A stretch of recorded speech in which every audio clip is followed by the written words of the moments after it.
क्या आपकी उम्र 40 साल, 45 साल या 50 के आसपास है? और आप क्या चाहते हैं कि आपके जो दाँत है हेल्दी रहे, मसूड़े हेल्दी रहे और आपको डेंटिस्ट के पास बार-बार जाने की ज़रूरत ना पड़े? डेंटिस्ट के पास जो एक्सपेंसिव ट्रीटमेंट करनी पड़ती है उसकी ज़रूरत ना पड़े? तो ये वीडियो आपके लिए एकदम बराबर है, क्योंकि आज हम इसी टॉपिक पे चर्चा करने वाले हैं कि 40 की उम्र के बाद में आपके दाँतों में और मसूड़ों में क्या चेंजेस होना शुरू हो जाते हैं, जिस वजह से आपके डेंटल प्रॉब्लम्स, मसूड़ों के प्रॉब्लम एकदम से बढ़ जाते हैं और आपको डेंटल ट्रीटमेंट की ज़रूरत पड़ सकती है। तो ये वीडियो एंड तक के ज़रूर देखें। मैं doctor Preeti Kadu, doctor Kadu's orthodontic and dental clinic Pune से। तो दोस्तों, हमारी जैसे-जैसे उम्र बढ़ती जाती है, बॉडी वीक होने लगती है और बॉडी के साथ में हमारे दाँत और मसूड़े भी नेचुरली वीक होने लगते हैं। तो ये बहुत ज़रूरी है समझना कि जैसे-जैसे हमारी उम्र बढ़ती है, तो दाँतों में चेंजेज़ आना शुरू हो जाते हैं। तो वो किस तरीके के चेंजेज़ हैं, वो पहले हम समझेंगे। तो दाँत का उपयोग हम दिन में कम से कम 4 या 5 बार करते हैं। तो जब भी हम दाँतों का उपयोग करते हैं, तो दाँतों में जो है फ्रिक्शन होता है। जिस फ्रिक्शन की वजह से दाँत का इनामल लेयर धीरे-धीरे वेयर ऑफ होना मतलब घिसना शुरू हो जाता है। तो अभी जैसे-जैसे उम्र बढ़ती है, ये इनामल और पतला होते जाता है। और जैसे ये इनामल पतला होते जाता है, दाँतों में एक तो सेंसिटिविटी हो सकती है, या तो दाँतों में कैविटी लगने का प्रमाण बढ़ सकता है। क्योंकि इनामल जो है हमारे दाँतों का प्रोटेक्टिव लेयर है। अगर दाँतों का प्रोटेक्टिव लेयर निकल जाता है, तो ऑब्वियसली दाँतों में कैविटी लगने के चांसेस बढ़ जाएँगे। दूसरी ये चीज़ होती है कि जो हमारा बाइट है, मतलब हमारे दाँतों की जो रचना है, जैसे ऊपर के दाँत और नीचे के दाँत इस तरीके से आज बैठ रहे हैं। हो सकता है जैसे अभी हमारी उम्र बढ़ती जाए, वो ऐसे ना बैठते हुए थोड़ा इस पोज़ीशन में बैठे या थोड़ा इस पोज़ीशन में बैठे। आगे के जो दाँत है, जो अभी एकदम परफेक्ट है, वो धीरे-धीरे आगे आ सकते हैं। उनमें स्पेसेस हो सकती है। तो ये सारे चेंजेस हो सकते हैं आपकी उम्र के हिसाब से। तीसरी चीज़ होती है हड्डी। तो हमारी जो दाँतों के आजू-बाजू की हड्डी होती है, धीरे-धीरे वो भी वीक होना शुरू हो जाती है। तो जैसे वो वीक होती है, उसमें बोन लॉस होता है, तो आपके दाँतों में आपको बहुत सारी गैप्स महसूस होने लगेंगी। और जब भी हम कुछ खाना खाते हैं, तो उन गैप्स में खाना जो है जाके फँस जाएगा। तो उम्र के हिसाब से आपके दाँतों में गैप्स बनेंगी, बने हुए गैप्स में आपका खाना फँसेगा और जो खाना फँसा हुआ अगर किसी कारण से निकलता नहीं है, तो उनमें कैविटीज़ होने के चांसेस हो जाते हैं। उनमें गम इन्फेक्शन मतलब मसूड़ों में इन्फेक्शन होने का चांसेस बढ़ जाता है। तो इसलिए हम अधिकतर केसेज़ में ये देखते हैं कि जो भी हमारे ओल्ड पेशेंट है, उनके दाँतों में बहुत सारी कैविटीज़ रहती है और दाँतों के आजू-बाजू में बहुत सारा मैल बना रहता है, जिसको हम टार्टर बोलते हैं। तो जब भी ऐसे पेशेंट्स हमारे पास में आते हैं, तो उनके सारे दाँतों की कैविटीज़ को सफाई करना, उनमें फिलिंग्स करना, पूरे दाँतों में जो टार्टर बना है उसको सफाई करना, ये सब काम हमको करना पड़ता है। उसके अलावा बहुत से लोगों में परमानेंट दाँत जो रहता है, पक्का दाँत जो रहता है, किसी न किसी कारण से निकाला होता है। उस दाँत में बहुत ज़्यादा कैविटी होने के कारण निकाला होता है, बहुत ज़्यादा इन्फेक्शन हो गया है, उसको बचा नहीं पा रहे हैं डेंटिस्ट, इस वजह से निकाला होता है। और वो जो जगह है, खाली जगह है, उसको भरते नहीं हैं। मतलब वहाँ पे नकली दाँत जो लगाना चाहिए, वो किसी कारण से रह जाता है। तो क्या होता है ग्रेजुअली वहाँ की जो स्पेस है, उस स्पेस में बाजू के जो दाँत है वो धीरे-धीरे टिल्ट होना शुरू हो जाते हैं। तो जैसे फॉर एग्ज़ाम्पल मैं आपको बताती हूँ, अगर आप किसी जगह पे प्लॉट खरीदते हो और उस प्लॉट को हम ध्यान देते नहीं हैं, तो धीरे-धीरे आजू-बाजू के जो लोग हैं, धीरे-धीरे उस प्लॉट में अपनी जगह बनाना शुरू कर देते हैं और अपना खुद का जो प्लॉट है, उसकी जगह हमको कम होने लगती है। तो ये एक एग्ज़ाम्पल है आपको समझाने के लिए। इसका और दाँतों का कोई भी संबंध नहीं है। तो इसी तरीके से हमारे दाँतों में भी होता है। तो जैसे दाँत की जगह है, उस जगह पे आजू-बाजू के दाँत जो है टिल्ट होना शुरू हो जाते हैं। ऊपर और नीचे के दाँत जो इस तरीके से बैठता है और सपोज़ आपने नीचे का दाँत निकाला है, तो ऊपर का जो दाँत है नीचे धीरे-धीरे ड्रिफ्ट होना शुरू हो जाता है। या फिर अगर आपने ऊपर का दाँत निकाला है, तो नीचे का दाँत धीरे-धीरे ड्रिफ्ट हो जाता है। ये कब होता है? अगर जैसे आपने दाँत निकाला है और उसको रिप्लेस नहीं किया है, मतलब उस जगह पे नकली दाँत नहीं बिठाया है। तो उस जगह पे नकली दाँत बिठाना बहुत इंपॉर्टेंट रहता है। नहीं तो उस साइड का आपका जो बाइट है, वो पूरा डिस्टर्ब हो जाता है। मतलब जो दाँत एक-दूसरे पे प्रॉपर वे में बैठने चाहिए और प्रॉपर वे में ग्राइंडिंग होनी चाहिए, वो होती नहीं है। तो धीरे-धीरे उधर का बाइट डिस्टर्ब हो जाता है और उसी तरीके से उधर के जो गम्स हैं, वो भी वीक होने लगते हैं।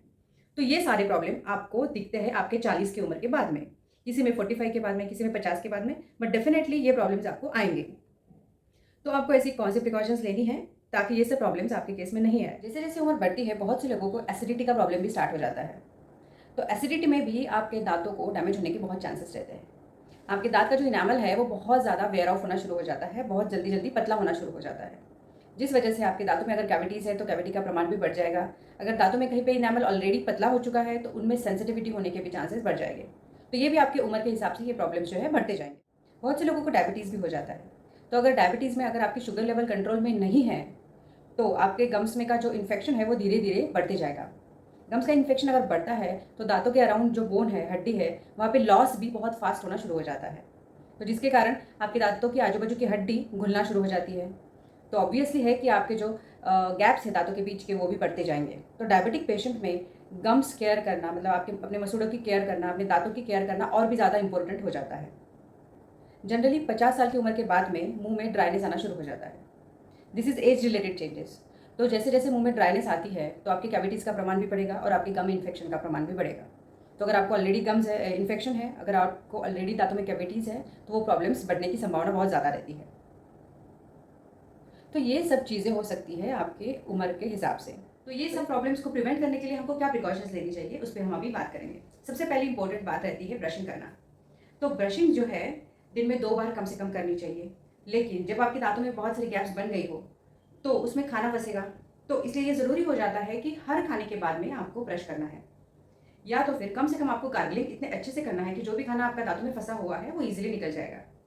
अगर ईजिली खाना निकलता नहीं है तो आप ब्रशिंग कर सकते हो। दूसरी चीज़ होती है फ्लॉसिंग करना। फ्लॉस एक थ्रेड रहता है जो कि 2 दांत के बीच में डाल के उसको अच्छे से साफ करना होता है, तो आपके दांत के ऊपर जो भी प्लाक रहता है वो सब उससे निकल जाता है। आपको ब्रशिंग किस तरीके से करनी है इसका एक वीडियो हमने ऑलरेडी बना के रखा है, जो कि इंग्लिश में है, वो आप हमारे यूट्यूब चैनल में देख सकते हैं। उसका अभी एक वीडियो हम हिंदी में भी बनाने वाले हैं, तो अभी वो वॉच आप कर सकते हो आने वाले कुछ दिनों में। दांतों पे फ्लॉसिंग किस तरीके से करनी है उसका भी हम वीडियो एक जल्द बनाने वाले हैं। तो ये हो गया आपका दांतों का ब्रशिंग और फ्लॉसिंग। तीसरी सबसे इंपॉर्टेंट चीज़ जो होती है, जो है आप कौन से टाइप का ब्रश यूज़ कर रहे हो।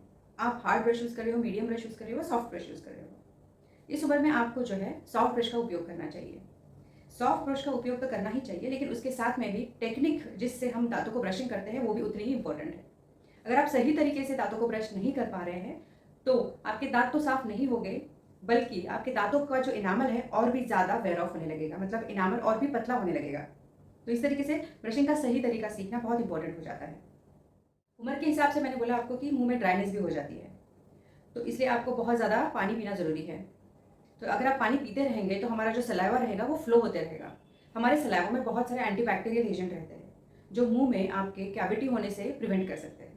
तो आपका जितना सलाइवेशन होते रहेगा, जितना आपका मुंह जो है गीला रहेगा, ड्राई नहीं रहेगा, उतना ही आपके मसूड़ों के लिए और दांतों के लिए अच्छा रहेगा। तो आपको बहुत ज़्यादा पानी दिन भर में पीते रहना है। जब भी आप ब्रशिंग करते हो तो उसी समय पे आप आपके जो मसूड़े हैं उन पर हल्के हाथों से मसाज कर सकते हो। तो ये नॉर्मल आप आपके उंगली के टिप से भी मसाज कर सकते हो राउंड मोशन में, या फिर एक घरेलू मैं आपको उपाय बता सकती हूँ जिसमें कि आप हल्दी जो रहती है वो हल्दी और शहद उनका मिक्सचर करके आपकी मसूड़ों पे धीरे धीरे से मसाज कर सकते हो।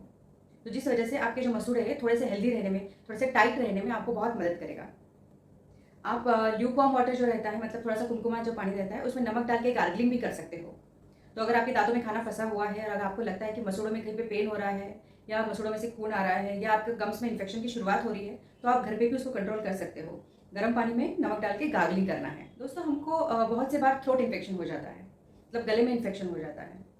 तो क्या होता है कि जब भी थ्रोट इन्फेक्शन होता है और जब उस टाइम पे हम ब्रश करते हैं तो वो जो इन्फेक्शन वाले बैक्टीरिया है या वायरसेस है वो हमारे टूथब्रश पे भी डिपॉजिट हो जाते हैं। तो अगर आपका थ्रोट इन्फेक्शन क्योर हो जाता है, ठीक हो जाता है, तो ये बेटर है कि आपका जो टूथब्रश है आप उसको चेंज कर लें। या अगर आपको उसी टूथब्रश को उपयोग करना है तो उसको अच्छे से गर्म पानी से वॉश कर ले, 2 से 3 बार माउथ वॉश से वॉश कर ले और उसके बाद में आप उसका उपयोग कर सकते हैं। क्योंकि इस चीज़ को हम उतना इंपॉर्टेंस नहीं देते हैं, उसी ब्रश से हम ब्रश करना शुरू कर देते हैं और जिस वजह से बैक्टीरिया हो या वायरल इन्फेक्शन हो होने के फिर से चांसेस भी हमें बढ़ जाते हैं। तो ये हो गए प्रिकॉशन जो कि आप आपके घर पे ले सकते हो। अभी इसके अलावा एक बहुत इंपॉर्टेंट चीज़ होती है जो कि होता है आपका डेंटल चेकअप। तो रेगुलर डेंटल चेकअप बहुत ज़रूरी है। जैसे अभी हमने डिस्कस किया कि उम्र के हिसाब से आपके दांतों में स्पेसेस हो सकती है, आपकी हड्डी जो है घुल सकती है, जिस वजह से आपके दांतों में और मसूड़ों में प्रॉब्लम्स आने के चांसेस हैं। तो इफ़ इन केस आपके दांतों में कहीं भी प्रॉब्लम्स होने की शुरुआत हो चुकी है तो उसका ट्रीटमेंट करना भी उतना ज़रूरी हो जाता है।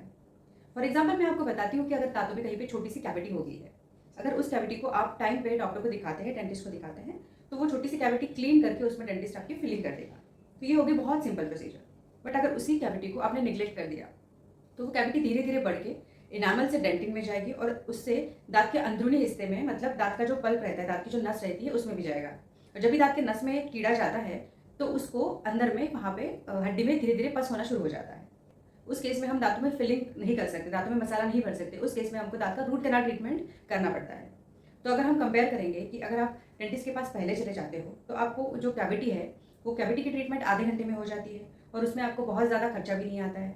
वही ऑन द कॉन्ट्ररी अगर आप उस दाँत को निग्लेक्ट कर देते हैं, 2-4 साल बाद आपका जो दाँत का कैविटी है नस में चला जाता है और आपको उसमें रूट कैनाल करने की ज़रूरत है। तो आपका जो खर्चा है 4 से 5 टाइम्स बढ़ जाता है। आपके डेंटिस्ट के पास की विज़िट भी बढ़ जाती है। और ये सब ट्रीटमेंट करने के बावजूद आपको जो मिलता है वो रहता है आपका आर्टिफिशियल दाँत। तो क्योंकि उस दाँत पे आपको आर्टिफिशियल कैप लगानी पड़ती है। तो आपका जो है खर्चा 5 टाइम्स बढ़ गया। उसके बाद आपका जो डेंटिस्ट के पास का टाइम है वो भी बढ़ गया और आपको क्या मिलता है तो आर्टिफिशियल दाँत मिलता है। तो इसलिए ये बेटर है कि जब भी आपके दाँतों में कुछ भी प्रॉब्लम हो उसका टाइम पे आपको ट्रीटमेंट करना है। तो अभी बात करते हैं आपके मसूड़ों की। अगर आपके मसूड़ों में खून आ रहा है या अगर आपके मुँह में बास आ रही है तो ये इंडिकेशन होता है कि कहीं न कहीं पे आपके मसूड़ों में इन्फेक्शन होना स्टार्ट हो गया है। तो आपको तुरंत डेंटिस्ट के पास जाना है, उसका चेकअप करना है कि भाई इन्फेक्शन कितना है। अगर वो जो भी है थोड़ा-सा है, ज़्यादा है, उसका उसी टाइम पे ट्रीटमेंट करना है। अगर आप इसको निग्लेक्ट करते हैं तो कुछ टाइम बाद ये इन्फेक्शन धीरे-धीरे हड्डी में जाता है। दाँत के आजू-बाजू की पूरी हड्डी को वो खा लेता है। धीरे-धीरे जब आपकी हड्डी खुल जाती है तो आपका जो दाँत है हिलने लगता है, जिसको हम पेरियोडोंटाइटिस बोलते हैं या पायरिया की बीमारी बोलते हैं। तो ये इस बीमारी में, पायरिया की बीमारी में आपके जो दाँत है हिलने लगते हैं और कुछ टाइम बाद मतलब कुछ साल बाद वो गिरना लगते हैं। तो ये नौबत आपके दाँतों पे नहीं आए इसलिए आपको डेंटिस्ट के पास रेगुलर चेकअप करना काफ़ी ज़रूरी रहता है। और जैसे मैंने बोला कि 40 के बाद तो ये कंपल्सरी हो जाता है कि हर साल में 1 बार, अगर पॉसिबल है तो कम से कम 8 से 9 महीने में आपको डेंटिस्ट के पास जाना है। अगर कुछ भी छोटी-मोटी डेंटल इश्यूज़ है, छोटा-मोटा मसूड़ों के प्रॉब्लम है, तो आपको उसको सॉल्व करके लेना है ताकि 50 साल के बाद में आपकी जो डेंटल प्रॉब्लम्स है ऐसे बड़े होके ना आए, ऐसे बहुत बड़ा आपके दाँतों में आपको खर्चा करने की ज़रूरत ना पड़े।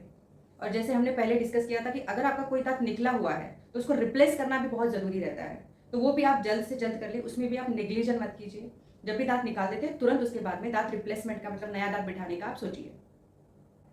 सो फ्रेंड्स, आई होप ये वीडियो आपको समझ में आया होगा। इसमें मैंने सारी चीज़ें बहुत ज़्यादा डिस्कस की है, बहुत एक्सप्लेन करने की कोशिश की है। आई होप इसके बाद में आप केयर ज़रूर करेंगे और अगर ये वीडियो अच्छा लगा हो तो आप आपके फ्रेंड्स के साथ, रिलेटिव्स के साथ ज़रूर शेयर करें ताकि उनको भी उनके लाइफ में 50 साल के बाद में बहुत बड़ा सा कोई डेंटल एक्सपेंस नहीं आए। 50 साल के बाद में आपकी बॉडी ऑलरेडी कमज़ोर हो जाती है, उसके बाद में आपको डेंटिस्ट के पास जाना, डेंटिस्ट के पास की ट्रीटमेंट 1-1 घंटे तक के लेना, मुँह खुला रखना, ये सब चीज़ें बहुत ज़्यादा डिफ़िकल्ट हो जाती है। तो ये सब चीज़ें आप अवॉइड कर सकते हैं। बस ये प्रिकॉशंस आपको लेनी है जो भी हमने डिस्कस की है। Thank you very much.